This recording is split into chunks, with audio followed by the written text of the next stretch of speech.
Bismillahirrahmanirrahim. Assalamualaikum warahmatullahi wabarakatuh. Waalaikumsalam warahmatullahi wabarakatuh. Para pemirsa dan sahabat beriman dimanapun berada, alhamdulillah kita berjumpa lagi di Ustadz Danu Official Channel. Semoga kita selalu dalam lindungan Allah Subhanahu wa Ta'ala. Amin ya rabbal alamin. Di video kali ini kita akan ngaji lagi bersama guru kita semua, Pak Ustadz Danu. Assalamualaikum Pak Ustadz. Waalaikumsalam warahmatullahi wabarakatuh. Dan saya juga ditemani oleh sahabat saya, Bang Jainuddin. Assalamualaikum Bang Jain. Waalaikumsalam Pak Tung. Alhamdulillah. Tema kami kali ini atau bahasan kami kali ini tentang santet. Jadi santet ini, sasaran santet ini apa aja sih? Seperti itu.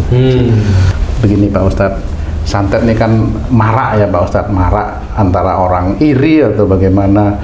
Sebenarnya yang bisa menjadi sasaran santet itu siapa sih? Orang yang kayak apa sih? Atau bagaimana itu Pak? Sasaran santet tersebut Pak Ustadz. Ya. Bismillahirrahmanirrahim. Assalamualaikum warahmatullahi wabarakatuh. Waalaikumsalam warahmatullahi wabarakatuh. Ya rabbal alamin. Alhamdulillah. Biasanya kalau sasaran santet itu adalah orang menyantet itu karena dia merasa terganggu. Jadi ada unsur seperti itu. Ada sebab lah. Ada sebabnya Pak Ustadz. Ya, tapi sebabnya dia merasa terganggu. Kalau iri gitu bisa nggak Pak Ustadz? Kan tetap ada sebab namanya. Tetap ada. Mana ada orang baik itu Nyantet. kemudian nyantet, nggak ada. Iya benar. Dia merasa terganggu. Orang menyantet itu adalah orang yang merasa terganggu. Apa saja. Pamannya dia punya warung, dia merasa terganggu dengan warung-warung yang lain. Warungnya dia sepi, mamanya warung sebelah sono rame, dia terganggu dengan rame itu. Dia iri dengan keramaian itu, sehingga dia cari cara gimana warungnya yang rame-rame itu sepi, gantian warungnya dia yang rame.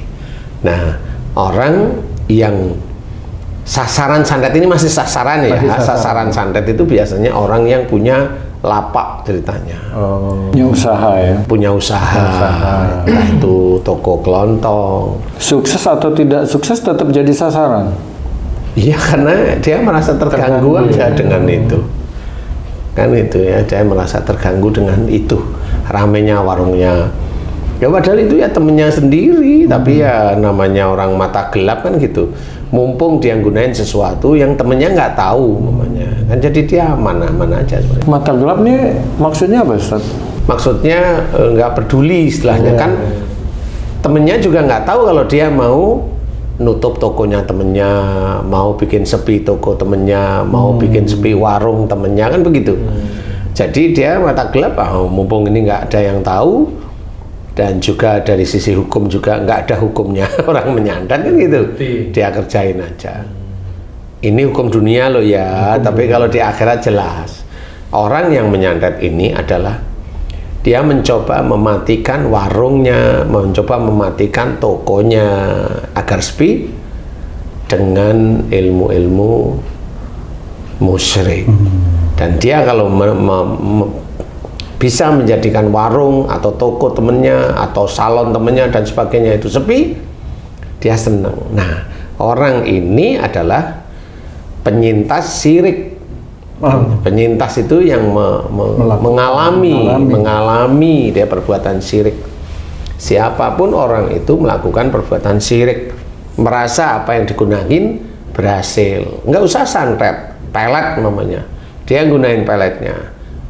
Wanita itu tertarik mati-matian dengan laki-laki itu. Nah, orang laki-laki itu pasti bangga dengan peletnya. Nggak mungkin dia nggak bangga dengan peletnya. Pasti bangga. Nah, orang yang punya pelet, siapapun orangnya, dia orang non-Islam atau dia Islam atau sholatnya tekun, dia dikategorikan oleh Allah Ta'ala syirik. Dia meminta bukan kepada Allah tetapi pada jin pelet. Seperti itu. Jadi syirik itu seperti itu. Jadi dia meminta bukan kepada Allah Ta'ala. Nah, disinilah yang harus kita ketahui bagaimana Islam itu mengajarkan tidak seperti itu. Apapun, makanya mintalah sesuatu kepada Allah. Minta kepada Allah Ta'ala. Minta apa? Minta aja. Monggo silakan.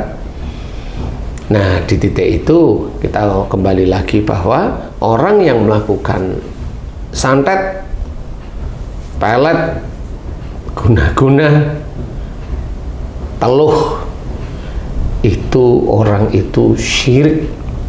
Dan jika nanti nyawanya sudah di tenggorokan, dia coba bertaubat kepada Allah Ta'ala, insya Allah tidak diterima oleh Allah Ta'ala. Jadi hati-hati melakukan hal tersebut. Nah, bagi sasaran santet ini sendiri, yaitu tadi orang biasanya ya orang yang punya salon, yang punya warung, yang punya restoran, yang punya mall juga bisa. Bukan yang punya mall, yang punya gerai. Gerai itu apa namanya? Kedai. Bukan. Gerai itu tempat stand ya. Gerai itu tempat. Bisa semuanya itu kena di titik-titik itu. Nah, disinilah sasaran dari sihir atau santet. Nah, bagi orang-orang yang terkena, gimana ini kenanya, mendeteknya? Mendetek itu sebenarnya gampang, cuma ya saya harus cerita apa adanya. Detek dari santet itu biasanya kalau di resto atau di toko atau di apa, itu sakit perut. Siapanya? Yang kena itu sakit perut. Oh, yang kena. Perut sebelah kiri ada keruel, ada yang gerak-gerak keruel, atau sebelah kanan keruel. Nah, nanti kalau sudah agak lama, keruelnya nggak cuma di sebelah kiri tok atau kanan tok, dia sudah gerak menuju ke ulu hati, kemudian gerak menuju naik sampai ke tenggorokan. Nah, itu ciri insya Allah sihir. Tetapi kalau ke dokter ya dibilang asam lambung, ya nggak apa-apa, kan namanya nganalisa kan boleh-boleh aja. Tapi karena memang saya diizinkan pengalaman menangani hal tersebut, jadi paham bahwa itu santet. Yang gerak-gerak itu, itulah makhluk santetnya. Biasanya ular, sehingga orang yang kena santet bagian kiri itu nanti kalau kesurupan ya ular dia biasanya. Oh gitu. Seperti itu. Berarti jinnya siluman ular. Siluman ular. Jadi itu sasaran santet itu insya Allah seperti itu. Nah, bagi sedulur beriman yang punya toko, yang punya warung, yang punya gerai di mall, yang punya apapun, itu sasaran gampang untuk diserang. Nah, caranya biar nggak kena gimana? Nah, kuatkan iman kepada Allah Ta'ala. Iman itu jangan sekarang, jangan cuma sekarang maksud saya, terus gitu. Enggak, sejak dulu harusnya. Nah, kalau ketinggalan saat ini baru sadar, yang dulu harus dikoreksi. Dia pernah masang susuk enggak? Nah, masang susuknya masih ada di titik itu, dia akan gampang kena sihir. Karena masang susuk itu juga musyrik. Masang susuk di sini, di sini, di sini, di sini. Agar apa? Agar orang itu tertarik sama dia. Nah, kan musyrik itu akhirnya. Nah, itu gampang sekali akan kena sihir insya Allah seperti itu. Nah, itu harus dimohonkan ampunan. Kalau bisa ya dilepas. Terus apalagi sering ke orang pinter, sering minum air putih, sama. Kenapa minta pertolongan sama Allah Ta'ala kok melalui air? Doalah, doalah kepada Allah Ta'ala, doa mohonnya apa ya, mohon yang baik-baik. Gak perlu pakai air, gak perlu pakai daun-daun, gak perlu pakai apa saja, enggak. Karena berdoa kepada Allah Ta'ala yang dilihat itu adalah iman seseorang sama amal soleh. Nah, orang-orang yang dia imannya kuat, amal solehnya itu juga banyak, ya insya Allah itu akan terhindar dari sihir, santet, teluh, guna-guna, pelet dan sebagainya. Nah, ini juga sama, jangan sampai pada saat dia buka warung rame terus, nah warungku ini rame gara-gara aku amalin ini, sombong. Suatu ketika ada orang yang tidak suka naruh, kenalah ke dia, itu sombong. Tidak boleh. Karena tetap ramenya warung itu atas izin Allah, bukan kita. Tidak boleh seperti itu. Kalau sekarang Ustadz, jarang sekali orang sewa tempat untuk jualan karena investnya mahal gitu. Sekarang banyak orang online, Ustaz. Online, jualan online. Malah ini jadi tren. Tren anak muda nih jualannya online. Malah keuntungannya itu besar sekali. Apakah itu juga menjadi sasaran santet juga, Ustaz? Bisa aja kalau orang itu nggak suka.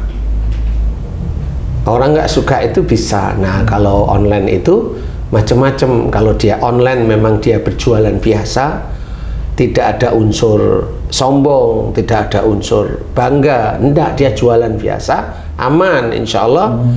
Insya Allah dia akan, insya Allah tidak terkena penyakit ain sebenarnya.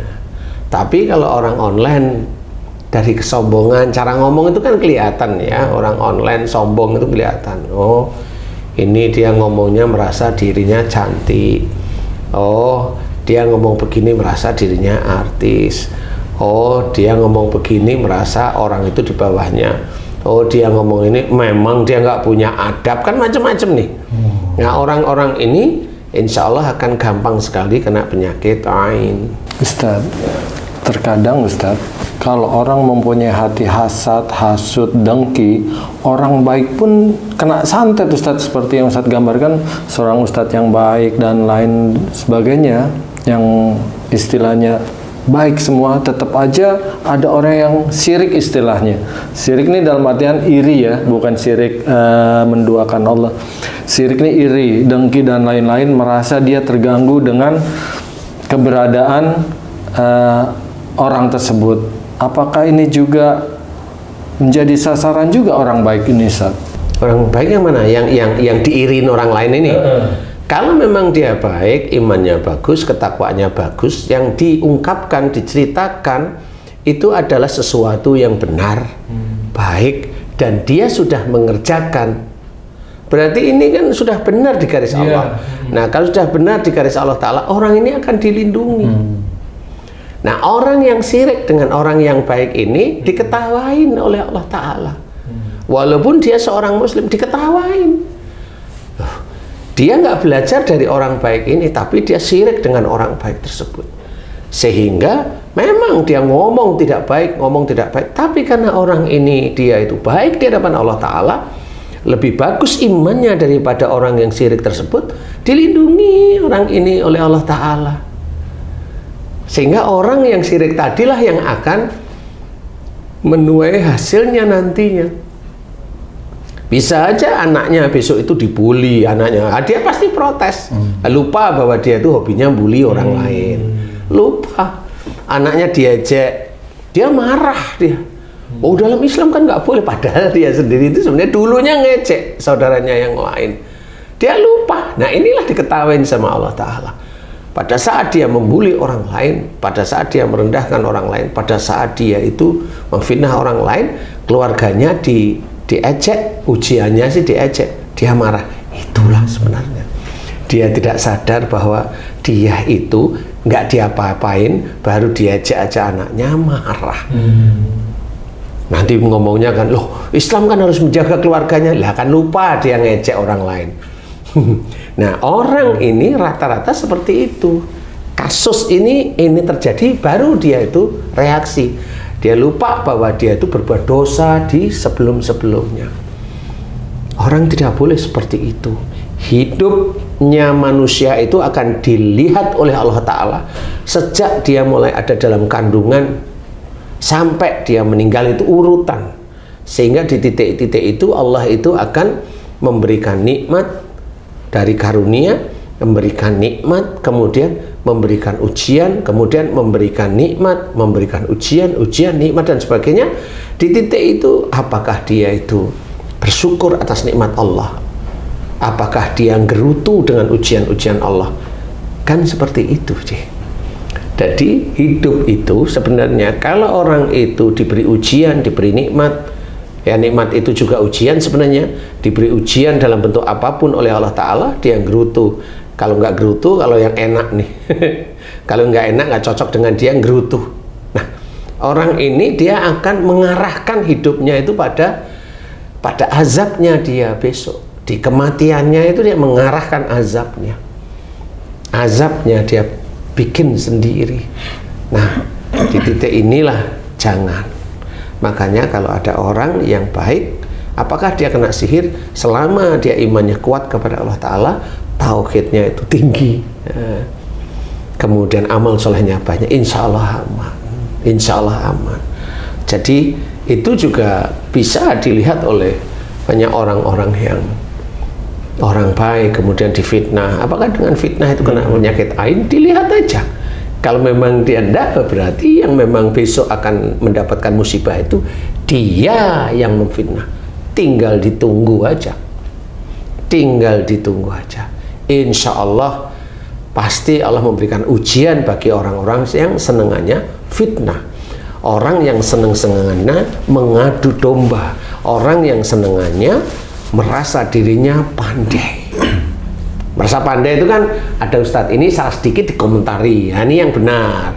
Ada ustadz yang lain salah sedikit komentari, dia yang benar. Kan itu. Ustadz yang lain salah sedikit dikomentari, dia yang benar. Lah ini maunya apa ini orang ini? Orang ini maunya apa? Yang benar itu hanya milik Allah Ta'ala. Kalau saudaranya salah-salah sedikit, maafkan. Dia sendiri juga belum tentu dia dititipi oleh Allah Ta'ala pandai. Dia hanya keserimpet-keserimpet sedikit aja. Kenapa harus dibuka di YouTube? Begitu. Nah, orang ini dia akan menuju ke arah kematiannya sendiri.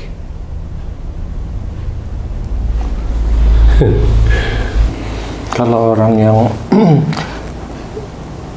berbuat tidak baik itu atau berdosa itu, kalau Ustadz bilang diuji Allah, mungkin tepatnya diberi musibah sama Allah kali ya. Ujian itu kan ada musibah, ada nikmat sebenarnya ya. Dua macam. Ada dua macam, tinggal nanti kalau dia itu nggak ingat-ingat ya kasih musibah sama Allah Ta'ala. Makanya kita harus ingat, jangan kita itu dengan perbuatan kita itu malah menjadikan azab di kemudian hari. Makanya diceritakan wala tulqu bi aidikum illa tahlukat. Dan janganlah kamu menjerumuskan dirimu dengan perbuatanmu, dosa nih, ke dalam kebinasaan. Sudah dijelaskan dalam Quran. Perbuatan sebenarnya, ya ini dengan kebinasaan. Berarti siapa? Orang itu mengantarkan matinya dia itu karena dosa-dosanya. Gitu. Allah mengizinkan dia mati dalam bentuk apapun istilahnya. Makanya kita harus berhati-hati.